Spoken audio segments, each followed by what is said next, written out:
Hi, my name is Mike Coffin, and this is the book I wrote called The Bright Dunce. I'm going to read you the preface.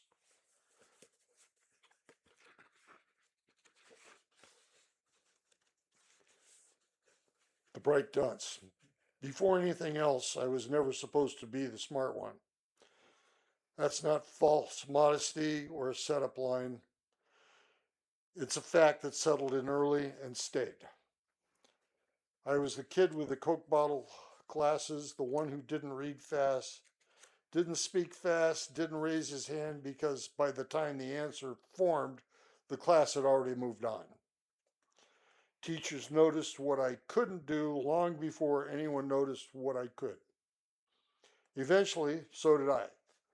Somewhere along the way, I learned to live inside that gap.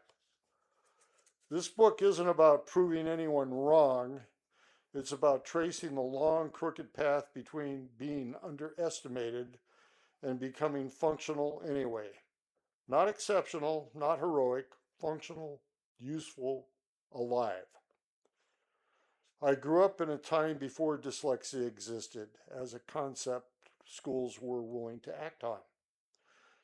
Whatever name might have fit what I was experiencing, whether dyslexia, early head injuries, or both, did not exist in classrooms, report cards, or teacher training. What existed instead were judgments.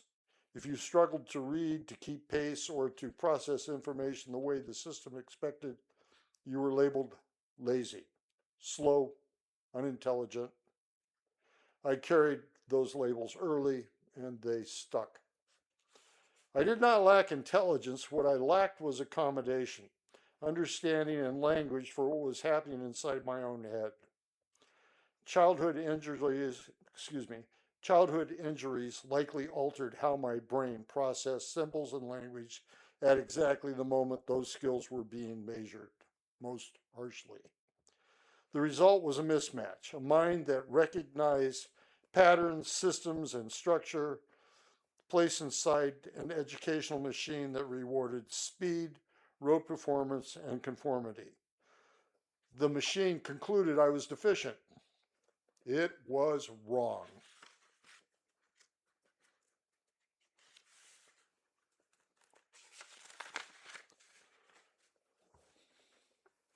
The cost of that misjudgment was not abstract. It was personal and physical. I was insulted, bullied, singled out, sometimes casually, sometimes cruelly. Thick glasses, awkwardness, and academic struggle marked me as an easy target. What schools misread as weakness became an invitation to others to test me, mock me, and break me down. That did not end with childhood. This is not a book about a man who served in force recon. Force reconnaissance are units are elite formations trained for deep reconnaissance and small unit operations far ahead of the main forces. It is about a man who joined the Marine Corps with disadvantages that didn't show up on paper and weren't anyone else's problem. The job was hard, the fit was imperfect. Quitting would have been easier and in some cases expected. I didn't quit. Boot camp did not erase difference, it amplified it.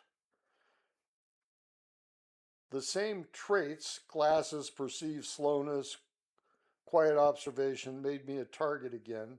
Intimidation and punishment were part of the landscape. I learned early that survival meant endurance, restraint, and control. Whatever fear or anger I carried had to be mastered because losing control was not an option. Not in school, not in the Corps, and not in later life. I didn't grow up dreaming of war, but war found me all the same. Vietnam was not a chapter I chose. It inserted itself violently and without apology. I arrived young, unformed, Carrying more fear than vocabulary, I left with a nervous system permanently tuned to danger, a body that learned adrenaline by heart, and a mind that never quite returned to idle. Whatever I became afterwards, engineer, photographer, husband, father, problem solver, insomniac, was shaped in that heat. This is not a war memoir in the conventional sense. Battles come and go mostly as background radiation.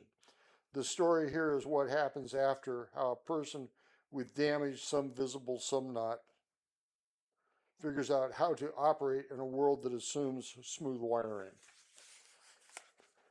Traumatic brain injuries don't announce themselves. PTSD doesn't wear a uniform. Dyslexia doesn't excuse you from the math. You learn to compensate or you disappear. I compensated.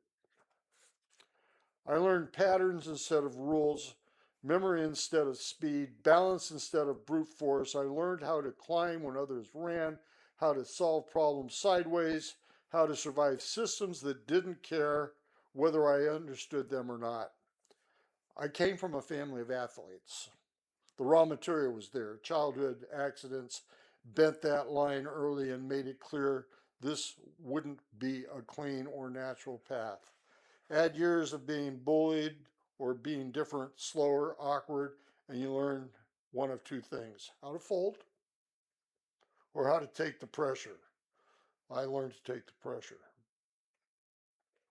Over time, those workarounds started to look like skills. People called it intelligence. I never quite did. By now, more than 58,000 names are carved into the black stone in Washington, D.C. What is less often acknowledged is that more than 10,000 of those deaths, nearly 1 in 5, were not attributed to direct combat. Aircraft losses, vehicle and river accidents, illness, mishaps, friendly fire, deaths that occurred in a war zone but not in a firefight. The wall does not distinguish between how a man died, only that he did. War kills broadly, and it keeps its own accounting. The bright dunce is not irony, it's diagnosis. It's how I was seen and how wrong that version turned out to be. If there's a through line here, it's not brilliance, it's persistence. Showing up with whatever still functions, even when the system doesn't care whether you understand it or not. This book is an attempt to put those pieces in one place before they scatter. For my daughter, for anyone who grew up believing they were slow when they were only wired differently, for veterans who never quite came home, and for myself because memory fades and stories untold have a way of rotting from the inside. This is what I remember.